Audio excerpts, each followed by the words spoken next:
जय हिंद साथियों, मैं हूं आपका अपना साथी इम्तियाज अहमद। आप देख रहे हैं सफर आपके साथ न्यूज की खास प्रस्तुति राजनीति की बात। साथियों, राजनीति की बात के इस कार्यक्रम में आज हमारे साथ मौजूद हैं मॉडल टाउन वार्ड की पूर्व निगम पार्षद, जो केशवपुरम जोन की पूर्व डिप्टी चेयरमैन भी रह चुकी हैं, हमारे कार्यालय में मौजूद हैं। उनसे हम जानेंगे जो लोकसभा चुनाव चल रहे हैं, क्योंकि भारतीय जनता पार्टी का प्रतिनिधित्व कर चुकी हैं और चुनाव जो चल रहे हैं इसमें भारतीय जनता पार्टी के कार्यकर्ताओं में एक अजब सा उत्साह देखने को मिल रहा है। कार्यकर्ता चारों ओर उत्साहित हैं, तो इनसे जानेंगे इस कार्यक्रम में कि जो उन लोगों का उत्साह है भाजपा कार्यकर्ताओं का किन किन कारणों को लेकर है। सीमा जी, स्वागत है आपका।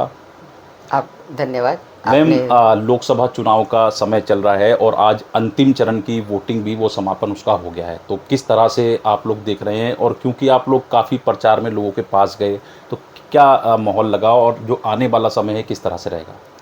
देखिए, समय का तो कुछ भी कहने की ज़रूरत नहीं है। समय बहुत अच्छा चल रहा है और जैसे मोदी जी ने राम जी के लिए अयोध्या में इतना सुंदर भवन बनवाया और राम जी को स्थापित किया, तो जहाँ राम जी आ गए तो वहाँ तो धर्म स्थापित हो गया। और जब धर्म स्थापित हो जाता है तो जितनी भी बुराइयाँ हैं, चाहे वो किसी भी रूप में हो, सब खत्म हो जाती हैं, उनके लिए कोई जगह नहीं बचती। तो इसलिए ये तो आप भूल जाएं कि तीसरी बार मोदी जी की सरकार नहीं बनेगी। मोदी जी की 100% तीसरी बार सरकार बनने जा रही है। और जैसे अभी आज मैं आपको बात बताऊं, ब्रिटेन से 100 टन सोना, जो कि 91 में चंद्रशेखर जी के नेतृत्व में मनमोहन सिंह जी जब प्रतिनिधि कर रहे थे, तब जो गिरवी रखा गया था सोना, आज वो भारत में वापस आ गया। ऐसे ऐसे काम जो कांग्रेस ने अपनी सत्ता के टाइम पे चलाते थे, तो अच्छा काम तो कहीं किया ही नहीं। वहाँ पर हमेशा गिरवी रखने का काम, किसी को भी खराब करने का काम, नौजवानों को खराब करने का काम, इसी प्रकार के काम चलते रहे। ना हमारे को आज तक जम्मी 370 हटा पाए वो, ना 3 तलाक खत्म कर पाए वो।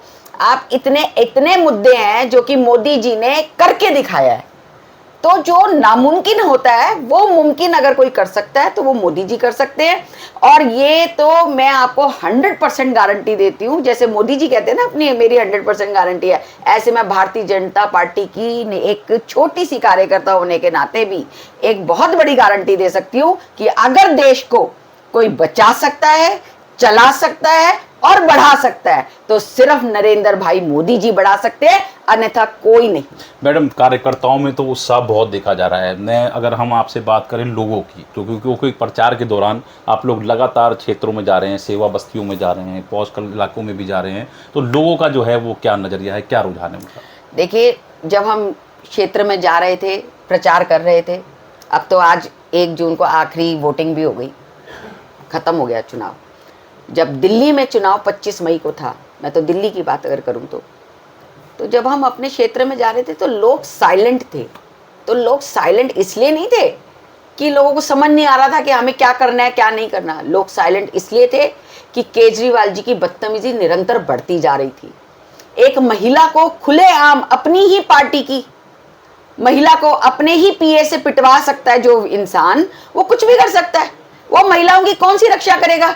एक तरफ तो वो केजरीवाल जी कहते हैं कि मैं बसों के अंदर महिलाओं की सुरक्षा के लिए एक महिला कंडक्टर, मैंने तो आज तक किसी बस में नहीं देखा, जबकि हम कभी बस में सफ़र नहीं करते, लेकिन हमारे यहाँ मेड्स आती हैं, हमारे यहाँ और बहुत सारे ऐसे कर्मचारी रहते हैं जो हर कोई गाड़ी में सफ़र नहीं कर सकता। वो लोग बसों का सहायता लेते हैं इधर से उधर जाने के लिए। तो हम उनसे पूछते रहते हैं कि बहन जी, आपको कोई सुविधा मिली, आप जाते हो बस में, कोई आपकी आत्मकता को कोई परेशानी तो नहीं, मतलब आप सुरक्षित हो या नहीं? कहते हैं किस बात की सुरक्षा? केजरीवाल जी तो कहते हैं एक बस कंडक्टर होगा, महिला बस कंडक्टर होगी, या हमारे को बस के अंदर सिर्फ महिलाएं होंगी, एक महिला ही बस चलेगी। लेकिन ऐसा कुछ भी नहीं है, उसमें कोई भी लड़का चढ़ जाता है, बस में पुरुष चढ़ जाते हैं और कोई महिला बस कंडक्टर नहीं है। तो उनकी कथनी और करनी में लोगों को और महिलाओं को स्पेशली सब समझ में आ रहा है।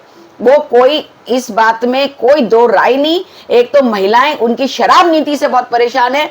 महिलाओं ने कहा हमारे घर के आदमियों को, हमारे बेटों को, हमारे भाइयों को। ये तो पुराने मुद्दे हो गए। हाँ। अभी जो चुनाव चल रहा है उसमें गठबंधन भी इसी बात का, जैसे आप लोग कह रहे हैं, गठबंधन कोई काम नहीं कर रहा ना जी। गठबंधन सब चोर नीति वाले हैं। आप गठबंधन बनाकर कोई अच्छी नीति लेकर आओ तो समझ में आता है। इसलिए इस बार वोटर साइलेंट था कि वो इन लोगों की बदतमीजी से परेशान हो चुका था, कुछ बोलना बेकार है, इसलिए वो चुप हो गए। चुप्पी साध ली और रिजल्ट अपने आप दिखा देगा। तो क्या लगता है चांदनी चौक की अगर हम बात करें, बहुमत दिल्ली से में? सीट आएगी जी, भारी बहुमत से लोग अपना मतदान अपना भारतीय जनता पार्टी को कराए और भारी बहुमत से लोगों की जबान की जो ताकत है, वोट की जो ताकत है, वो 4 जून को दिख जाएगी। परवीन खंडेलवाल जी यहाँ से सांसद प्रत्याशी हैं और व्यापारी नेता कहे जाते हैं, लोगों में जा रहे हैं, तो परवीन खंडेलवाल जी का अगर रिपोर्ट कार्ड की उनकी बात करें तो किस तरह से उसको देखेंगे आप? देखिए, बहुत अच्छी रिपोर्ट कार्ड है। मैं परवीन खंडेलवाल जी के विषय में लोग तो आज देख रहे हैं, हमने तो 2007 से 10 तक उनके साथ काम किया हुआ है। जब वो व्यापारियों के लिए लड़ाई लड़ रहे थे, सीलिंग के लिए कर रहे थे, तो चांदनी चौक से जब वो लाल किले पे धरना देते थे, प्रदर्शन करते थे, तो हम उनके साथ सम्मिलित होते थे। तो हमने तो उनके काम करने का तरीका तब भी देखा है, और हमने काम करने का तरीका इस चुनाव में जो जगह जगह जा रहे थे और जिस तरह से वो अपनी बात कह रहे थे, हमने वो भी देखा है। एक बात मैं आपको निश्चित रूप से बता दूं, परवीन जी जो कहते हैं वो करते हैं, और जो कर सकता है वो ही आगे बढ़ सकता है। इस विषय पे मैं आपको 100% गारंटी से कह सकती हूँ, परवीन खंडेलवाल जी जिस दिन जीत कर चांदनी चौक लोकसभा में सांसद बन के हमारे बीच में आएंगे, निश्चित रूप से इन्होंने जिस भाइयों से बहनों से जो वायदे करे हैं, निश्चित रूप से 100 दिन के अंदर वो पूरे हो जाएंगे। मैडम, ये तो लोकसभा चुनाव चल रहे हैं, इसके तुरंत बाद बहुत ही कम समय रह गया है दिल्ली विधानसभा का चुनाव भी, जबकि लोगों का तो ये कहना है कि चुनाव की तैयारी ही अभी से की जाने लगी है विधानसभा आगामी चुनाव की। तो क्या लगता है कि आगामी विधानसभा जो चुनाव होंगे, बहरहाल अभी इसका तो परिणाम आने वाला है 2-3 दिन में, लेकिन अगर नज़र डालें विधानसभा चुनाव पर तो उस पर क्या नज़रिया आपका? देखिए, बहुत साफ नज़रिया है। बहुत समय बीता, विधानसभा है नहीं, अब समय आया है, विधानसभा लाया है। 7 सांसद मिलकर, दिल्ली के 7 सांसद मिलकर, भारतीय जनता पार्टी के 7 सांसद मिलकर दिल्ली की जितनी भी सीटें विधानसभा की हैं, मैक्सिमम विधायक बनाकर दिल्ली में सरकार भारतीय जनता पार्टी की बनाने जा रहे हैं। ये निश्चित रूप से 100% गारंटी के साथ मैं कहता हूं। तो क्या मैसेज देना चाहेंगे विशेष रूप से, क्योंकि आप चांदनी चौक लोकसभा से ही हैं और परवीन खंडेलवाल जी के प्रचार प्रसार में बड़ी ही महत्वपूर्ण भूमिका भी निभाई है, तो चांदनी चौक लोकसभा के मतदाताओं के लिए क्या संदेश रहेगा? मैं सभी भाई और बहनों से यही कहना चाहती हूँ, आओ खड़े हो, कंधे से कंधा मिलाओ, परवीन खंडेलवाल जी के साथ चलकर आने वाली विधानसभा भी बनाओ और मोदी जी के कंधों को और मजबूती दो।